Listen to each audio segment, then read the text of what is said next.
Bien-aimés dans le Seigneur, je vous salue dans le nom de Jésus. bavukanye mu mwami ndabaramukije mu izina rya Yesu. Je suis votre frère et votre serviteur, l'apôtre Abel Racheté. Numuvukanyi wanyu kandi umushumba w'Imana intumwa Abel Rachete. Et c'est toujours un plaisir et un honneur de vous apporter la parole de Dieu chaque soir. Nicubahiro nangere imisi yose ku mugoroba kubashikiriza ijambo ry'Imana. Que Dieu vous bénisse. Kandi uhoraho abahezagire. Et le thème que nous allons développer aujourd'hui, umutwe w'ijambo turi buganire uyu munsi, je l'ai intitulé la priorité pour la nouvelle année. Na utazire ngo ikintu ngenegwa ku mwaka musha tugiye gutangura. Nous allons commencer bientôt une nouvelle année. Tugiye gutangura umwaka musha mu minsi mike isigaye. Mais quelle doit être notre priorité? Nikiye kintu dutegeza guumwanya wa mbere. Alors il est important de savoir birakenewe cyane kumenya que l'année nouvelle qui va venir umwaka musha tugiye gutangura ne va rien apporter de nouveau. Na kintu gisha uri buzane. Elle ne va rien faire ou ne va pas apporter quelque chose de nouvel dans votre vie. Kandi na kintu gisha uri buzane mu buzima bwanyu.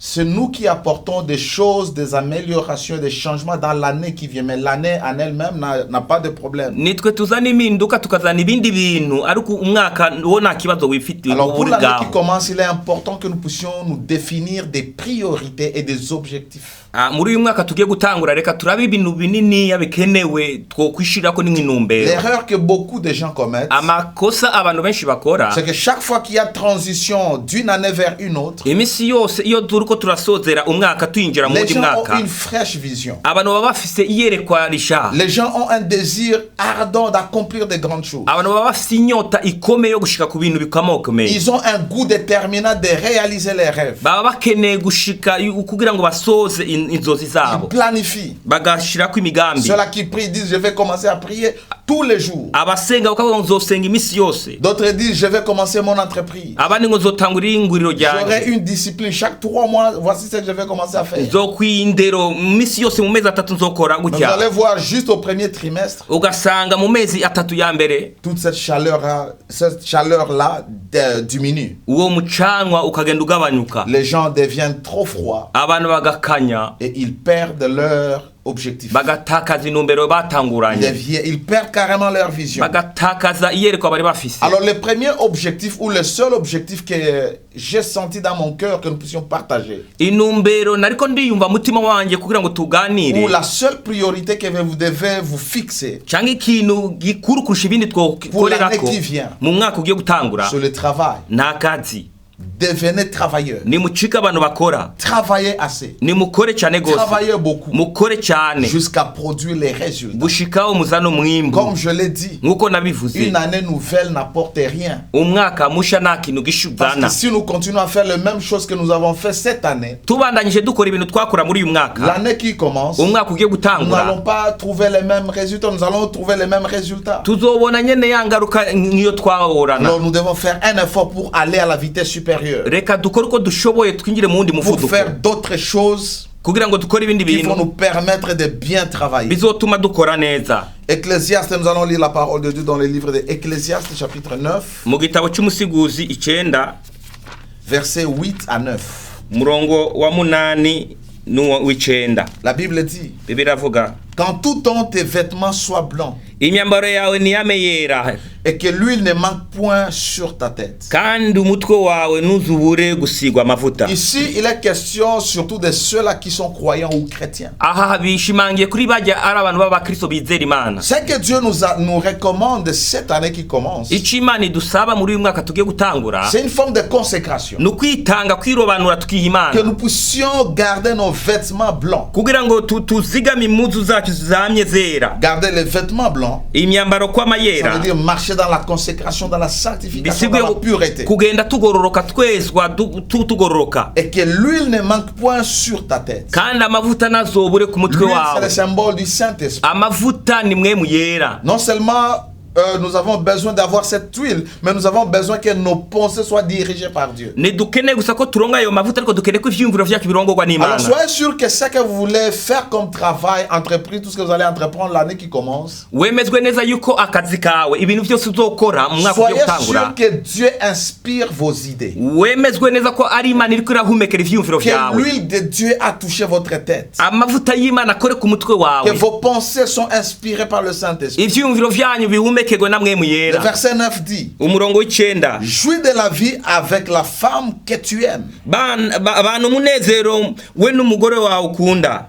La femme que tu aimes. Umugore ukunda. Pendant tous les jours de ta vie de vanité. Mu bihe vyose vyo kubaho Il n'est kwawe. question pas des femmes qu'on aime, mais de la femme qu'on aime, c'est-à-dire la femme que vous avez mariée et que vous vivez avec. Ni ugukunda umukenyezi wawe mubana pana abagore mu Et que bwinshi. vous savez que vous allez vivre avec tous les jours de votre vie. Ukaba uzi ko muzobana ibihe vyose by'ubuzima La bwawe. Bible nous appelle de prendre plaisir de la famille que nous avons ou que nous fondons. Bibiliya ivuga ngo tunezererwe umuryango yaduhaye.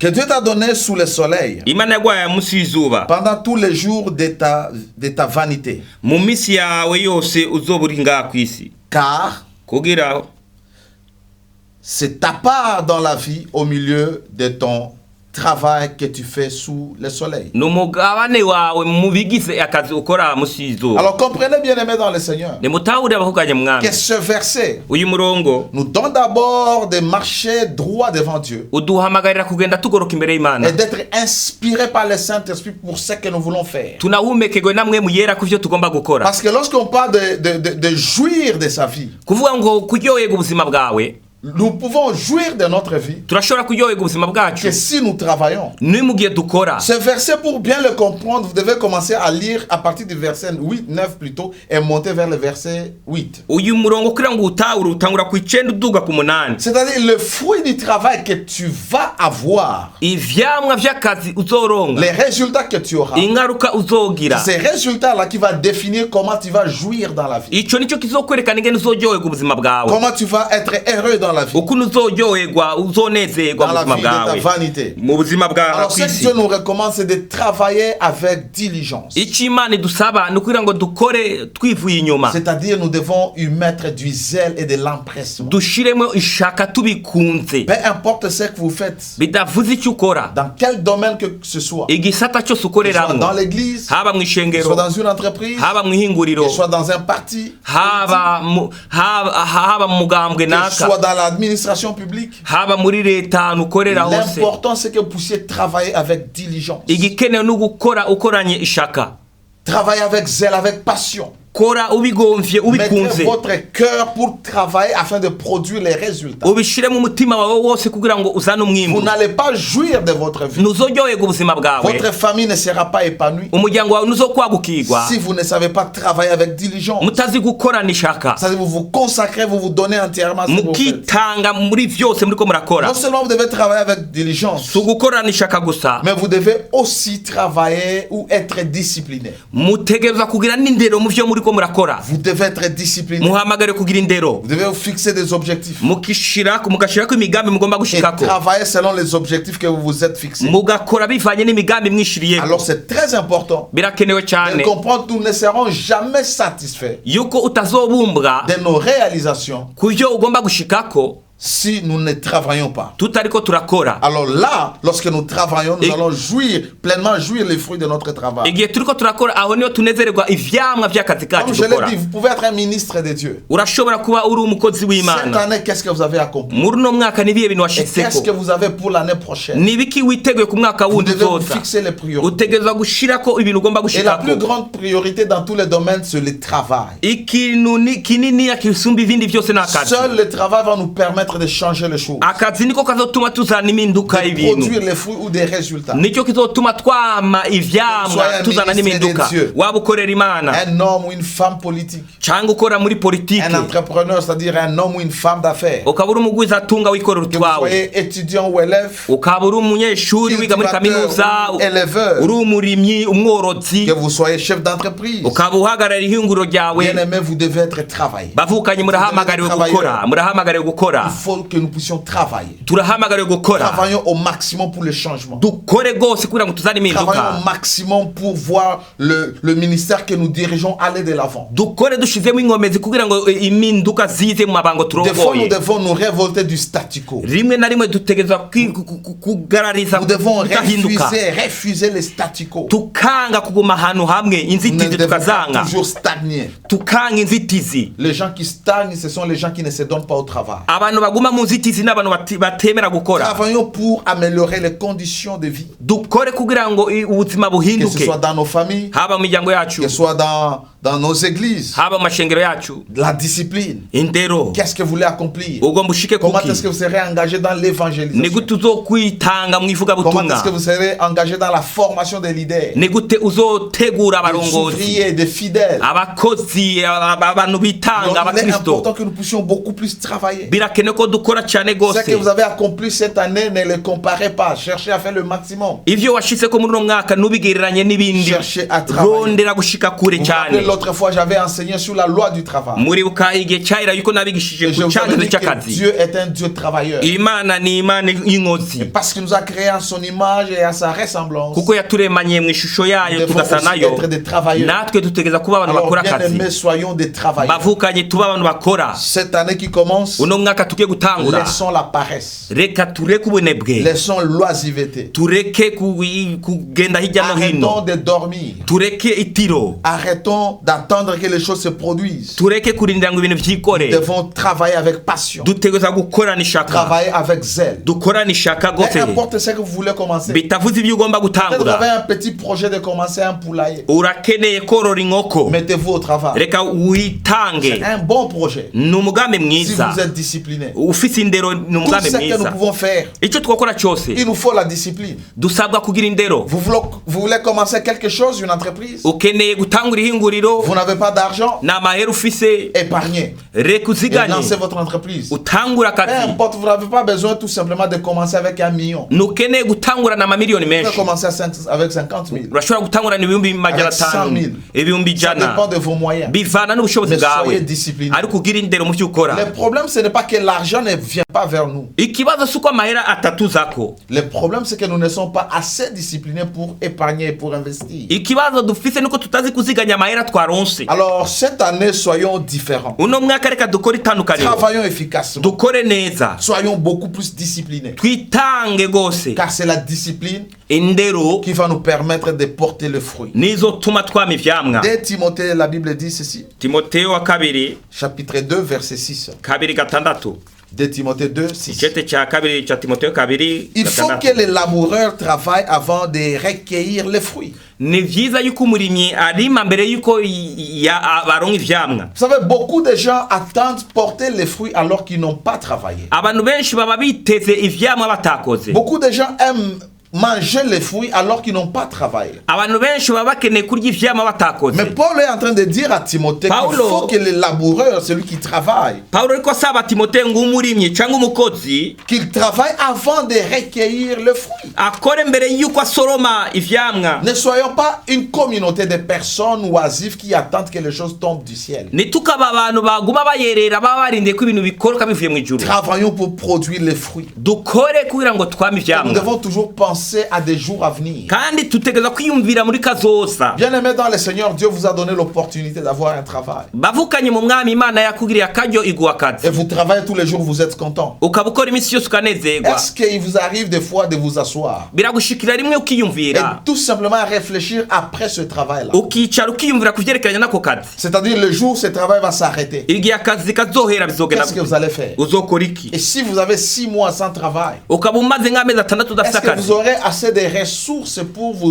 pour subvenir à vos besoins pendant ce temps-là? Uzoba ufise ubushobozi buzogufasha muri uwo mwanya udafite Alors, akazi. peu importe ce que vous faites, Bitavuze icyo ukora cyose. pensez toujours à avoir quelque chose d'après. Wiyumvire kuba uzogumana ikintu Dieu vous nyuma donne yaho. l'opportunité d'avoir l'argent. Urafise akaryo ko kuronka amahera. Personne ne va me convaincre qu'il n'a pas eu l'argent. Nta muntu azonyemeza ko atigeze aronka amahera. Oui, tu n'as pas eu 100 millions. Ego ntiwigeze uronka miliyoni Mais tu as eu 100 ijana.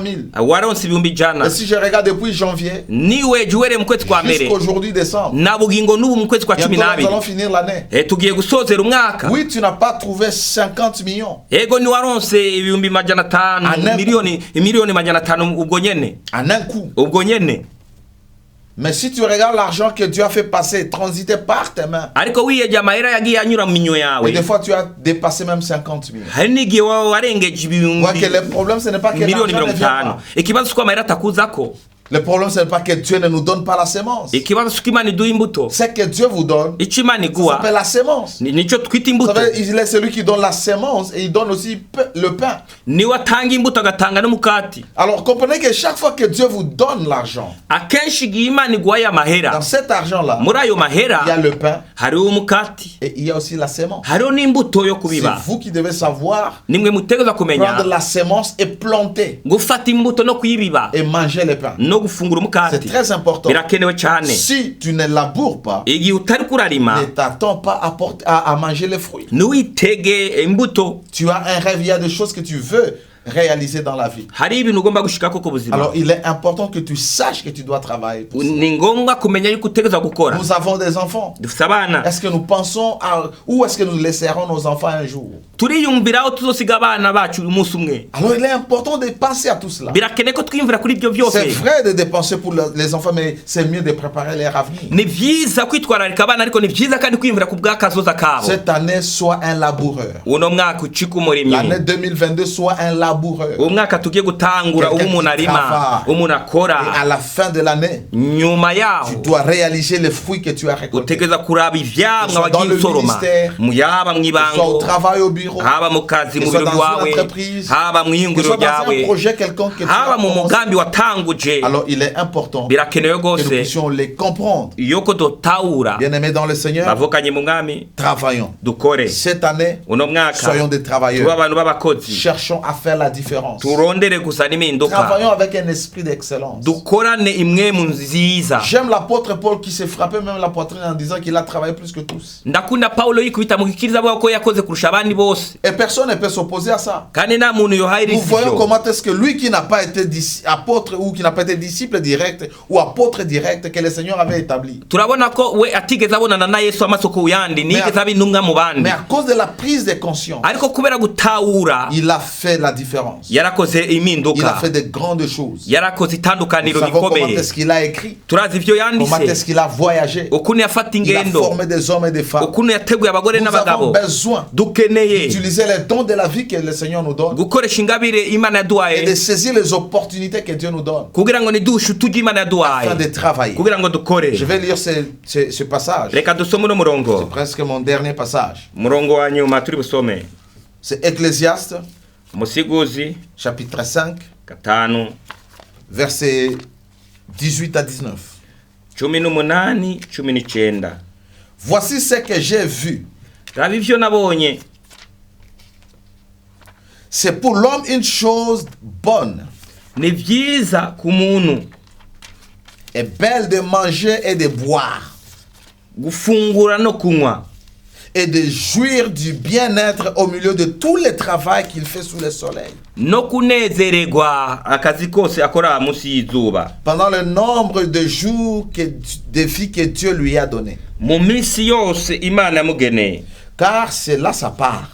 kwako ivyo ari umugabane wiwe. Mais si Dieu Ariko ibi a Imana donné à un homme des richesses et des biens, yahaye ubutunzi umuntu n'ibintu, et il l'a rendu maître d'en manger, ikamuha ubushobozi bwo d'en prendre kubirya part no et de kubitunga se réjouir no kubinezererwa au milieu de son travail, mu kazi kiwe, mu butame c'est bwiwe. là un don de Dieu. Iyo ni ingabire y'Imana. Nous comprenons Turatawa que les opportunités que Dieu nous donne uturyo Imana igenda iduha de travailler bwo gukora et de jouir no kunezererwa de notre travail, akazi kacu, c'est-à-dire prendre plaisir pour vos réalisations. ukanezererwa ku ivyo washitseko. Ce n'est pas mauvais, vous avez travaillé, vous avez produit les fruits, de jouir, de manger, d'être satisfait de ce que vous avez fait. Si bibi kunezererwa nyuma y'akazi wakoze ukanezererwa Alors vous devez umwimbu, manger, boire, mais tout ça vous réjouir dans les Seigneurs. ukanezererwa ku ivyo Imana yaguhaye, Parce que la Bible dit ukarya c'est ça ukanywa. votre part. Biblia ivuga ngo ni umugabane wanyu. Si Dieu vous donne des richesses Imana iguhaye ubutunzi et beaucoup de biens, n'ibintu vyinshi, elle vous rend maître pour manger les fruits ikaguha ubushobozi bwo kurya ivyo, et de vous réjouir au milieu de votre travail, c'est-à-dire après que vous ayez accompli, réalisé de grandes choses. ukanezerwa ku bivuye mu butame bwawe. La Bible dit que c'est là votre partage et cela est un don de Dieu. Biblia ivuga ngo ni umugabane wawe kandi ngo ni ingabire ivuye ku Mana. Alors cette année, Uno mwaka Soyons ceux-là qui travaillons tuba abantu bakora pour produire les fruits, kugira ngo tuzane umwimbu, pour changer notre condition, kugira ngo duhindure ubuzima la bwacu, condition de notre pays, duhindure même au igihugu niveau du pays. no mu rwego rw'igihugu. Travaillons pour changer notre nation. Dukore kugira ngo duhindure igihugu cyacu, Les responsabilités que nous avons, ibyo tujejwe. travaillons pour rendre notre ville propre, Dukore kugira ngo igisagara pour cyacu rendre gise notre ville neza, enviable. kugira ngo igisagara cyacu Présentons une kifuzwe. bonne image. Reka twerekane igicapo Travaillons cyiza, sérieusement. dukore gose Ceux-là qui twitanze. sont dans le ministère ou sont serviteurs de Dieu. Abakorera Imana mu Dans mabango, nos églises, travaillons pour la moisson. mu mashengero yacu dukore tuzana Travaillons pour umwimbu, l'impact. tuzana Et impinduka. l'impact que nous devons amener, c'est l'impact global. Impinduka tuzananye rusange. J'aime l'église parce que l'église est l'institution Ndakunda ishengero kuko qui ishengero ni ahantu, rassemble toutes les couches de la société. ni ahantu turundanyiriza abantu bose Que ce bavuye mu soit bisata ceux-là qui sont dans la bitandukanye, politique, abakorera muri politiki, Ceux-là qui viennent de famille, abavuye mu miryango, ceux-là qui quittent le monde de l'éducation, abavuye mu ndero, le monde des médias, abavuye mu bimenyesha les makuru, affaires, ibidandazwa, les arts ou les divertissements imico kama et le média. n'ibimenyesha Vous makuru, comprenez que toutes les couches de la société, ibigize ikibano byose, une fois ou 3 fois la semaine, ils convergent tous vers l'église. kabiri gatatu mu ndwi bose batumbera Et ishengero. nous qui sommes responsables des églises ou pasteurs ou serviteurs de Dieu, nous devons savoir la responsabilité qui nous est incombée afin d'affecter ces gens-là pour qu'ils soient efficaces dans la société. Natwe nk'abarongoye amashengero dutegereza kumenya icyo Imana duhamagariye kugira ngo dukore kuri abo bantu nibasubira mu kibano bazana impinduka. Cette année qui commence, chers serviteurs de Dieu, changeons la manière de penser de nos fidèles. Mu mwaka tugiye gutangura abarongozi b'amashengero, reka twiyumvire ukundi Encourageons-les au kuntu, travail qui conduit au développement. reka dutere abakristo intege kugira ngo bakore bazane Qu'ils impinduka, créent des entreprises. bikorere utwabo, Ils travaillent. bakore. Alors ça sera une bonne chose. Icyo ni ikintu Si vous cyiza, êtes chef d'entreprise, ukaba uhagarariye ihinguriro, songez à amener de bonnes qualités de vos services. iyumvire kuzana impinduka mu kazi utanga. Les choses que vous faisiez cette année, Ivyo wakora muri uno mwaka, changez-les. reka Amenez tubihindure, la perfection. zana La impinduka. dernière fois, je disais même à ceux-là qui sont dans le département des médias dans notre église. Mu gihe cyahera neko ndaganira n'abajejwe Je ivyuma me mu disais, shengero wacu, j'en ai marre des affiches, j'en ai marre de la qualité de nos vidéos. Nous devons aller à la vitesse supérieure, à la dimension supérieure de la perfection. ndakeneye yuko tuzana impinduka no mu mavideo yacu, mu mafishi yacu, kugira ngo dushike kure mu rundi rugezo. Même la qualité des enseignements. No mu nyigisho twigisha Nous devons amashengero, amener l'excellence. reka tuzane impinduka, Des tuzane enseignements ivyiza, qui transforment. inyigisho zihindura Hier, abantu. je disais à l'église Nariko ndavuga ku ishengero, que l'église doit permettre à chaque personne qui vient dans l'église à se retrouver dans son appel. ishengero tegeza kwemera abantu bose baza barigana, abantu bose bisange mu mihamagaro Et yabo. lorsque je parlais de l'appel, je ne parlais pas de l'appel au ministère, je disais de l'appel de chaque personne dans sa sphère d'influence. Nariko ndavuga umuhamagaro, nariko ndavuga so mu ishengero gusa, ariko umuntu wese yisange mu muhamagaro yahamagariwe mu kibano. Parce que tout le monde ne va pas être prédicateur. Kila muntu wese nazoba umuvuga butumwa. On a besoin des magistrats Dukeneye abantu mais qui sont b'abacamanza, équipés pour représenter Jésus. abantu bateguwe kugira ngo Des baserukire hommes Yesu, politiques, abantu Des hommes b'abanyapolitike, d'affaires, abantu des b'abadandaza, médecins, abaganga, même des cordonniers n'abashoni des ibirato, abantu bikorera bakoresha qui craignent amaboko, Dieu, batinya qui Imana, manifestent les valeurs du royaume. berekana akarangamutima ku Alors bwami. nous en tant qu'église, nous devons nous focaliser pour la productivité, Twebwe nk'ishengero tutegereza gushimangira kubirizana pour umwimbu, les fruits et les résultats. kugira ngo tuzane umwimbu Alors travaillez impinduka, avec un esprit d'excellence. dukorane mwemu ikeneye ibintu Partout byiza vous êtes. ahantu hose muri. Vous avez une maison où vous produisez les vidéos, vous faites on appelle ça vidéographie, quelque chose comme ça. Urikorera ivyawe, urafilima, ugakamera, utanga amavideo. Allez dans la perfection, travaillez efficacement. Reka ukore neza, utange serivisi nziza. Alors le Seigneur fera que nous puissions accomplir de grandes choses et nous allons vous jouir des luttes, les fruits de notre travail. Aho ni Imana izotuma dushika kure, tukashika ku bintu bikomakomeye kandi tuzonerwa umwimbu w'akazi kacu. Les gens vont s'intéresser à vous, Abantu bazokwitako, pas parce que vous parlez beaucoup, apana kukuvuga menshi, mais à cause des résultats. ariko kugwingaruka Parce ivyo qu'on ne peut wakoze. pas argumenter avec les résultats. Umuntu niyo ganira n'icyavuye mu Lorsque kazi je parle des wakoze. résultats, je parle de fruits.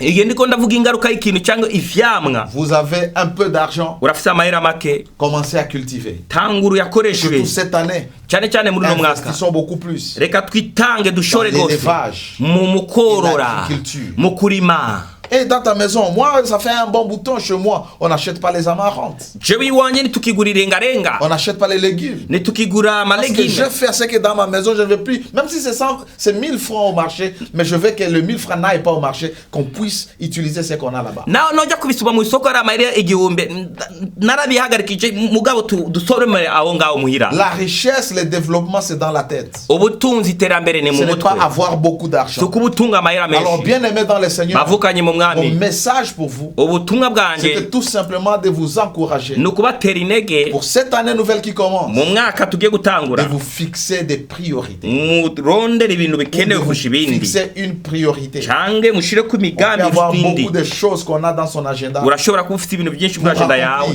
kugira ngo ubishikeko, mais il est important birakenewe que nous rwose puissions savoir kumenya que le travail est la meilleure des priorités. akazi nicyo kintu kirusha ibindi bintu. Travaillons. Dukore, Si nous prions, nous travaillons. dusenge, dukore, Surtout nous qui sommes hommes de Dieu, cyane cyane abakozi b'Imana, nous préparons les sermons, tugategura nous ubutumwa, avons les planifications pour nos églises. tukaba dufite ibicapo Et aussi la by'ishengero. prière est très importante. Amasengesho arakenewe rwose. Amenons notre vie de prière à une nouvelle dimension. Ubuzima bwacu bw'amasengesho Parce que tubugeze les mu rundi rugezo, réalisations dans le domaine de Dieu gushika ku kintu mu gisata ne se c'Imana réalisent pas tout simplement par l'intelligence. ntabwo dukoresha ubwenge kugira ngo tubishikeko. Cela est soutenu par la prière. Ivyo bishimangirwa n'amasengesho. Développons la vie de prière. Reka twagura ubuzima bw'amasengesho, ubuzima bwo kwiyera Travaillons Imana, pour notre propre perfection. dukore dutera imbere Il y a ceux bwacu. qui sont les coachs qui enseignent le développement personnel. Abantu bategura abandi kugira ngo Mais batere aussi imbere. travaillons pour notre propre salut. Reka dukorera agakiza Travaillons kacu, pour notre marche avec le Seigneur. dukora mu ngendo yacu n'Imana. Travaillons sur notre caractère, Reka dukore ku ngeso sur notre zacu, comportement, imyifato yacu, afin que nous soyons des modèles. kugira ngo tuzabe Modèles de akarorero réussite,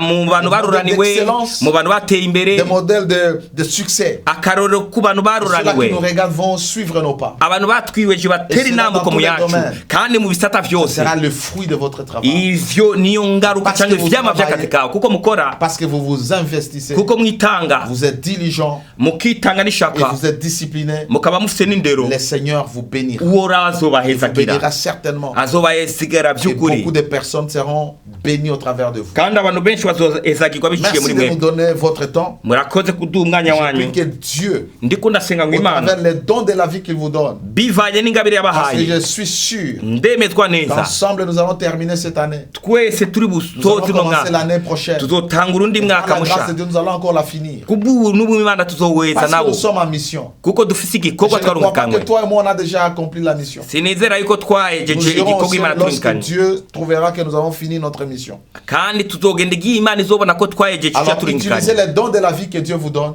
Koresha ingabire y'ubuzima Imana et yaguhaye, saisissez les opportunités qu'il vous donne kandi ntugahushe utujya Imana iguha pour travailler. ukora, Et la grâce de Dieu kandi n'ubuntu va bw'Imana faire que vous puissiez jouir les fruits de vos mains. buzotuma unezererwa ivyamwa vy'amaboko yawe. Merci beaucoup, que le Seigneur vous bénisse. Murakoze cyane, Uhoraho abayezagire. C'est votre serviteur, l'apôtre Abel Racheté, Ni intumwa y'Imana Abel Rachete Impact Word Ministries. wo muri Impact World Ministries. Au bas de notre écran, il y a toujours un numéro qui passe. Aho munsi murabona inimero iriko Ça me fera irarengana. toujours plaisir de vous écouter ou de recevoir vos messages, que ce soit sur WhatsApp. Bizoduhimbara kubona ubutumwa bwanyu haba kuri WhatsApp, Juste pour nous muduhamagara, encourager. mudutera Nous intege, dire comment est-ce que nous vous bénissons. mutubara ingene Et des choses tubahezagira, que vous vouliez peut-être qu'on puisse amener comme thème. n'ivyo mwifuza nk'imitwe y'ijambo Des nk'inyigisho. fois, nous sommes là pour répondre aussi à vos besoins, à votre soif. Niho turi kugira ngo twishyure inyota yanyu ibyo mukeneye. C'est bon, tous les jours, je suis là, je prépare un sermon. Ni vyiza iminsi yose ndategura Mais aussi, ubutumwa. c'est important d'écouter Birakenewe kandi comment kumva est-ce que la parole vous touche. ukuntu ijambo ry'Imana Et ça ribakorako. nous bénira. Ivyo natwe bizodutera Merci beaucoup, intege. que le Seigneur vous Murakoze bénisse. cyane, Uhoraho Et abahezagire, la paix du Christ dans votre main. n'amahoro ya Kristo mu ngo Le zanyu. Seigneur vous garde dans ce temps de la fin. Uhoraho abazigame muri iki gihe cya Que nyuma. l'ombre du Tout-Puissant, Igitutu kisumba le vyose, sang de Jésus, amaraso ya vous Yesu protège vous, abazigame vos mwebwe familles, n'imiryango yanyu tous vos biens, et n'ivyanyu aussi tous ceux-là qui vous sont chers. n'abantu mukunda ba hafi. Merci beaucoup. Murakoze cyane. Shalom chez vous. Amahoro y'Imana iwanyu. Amen. Amen.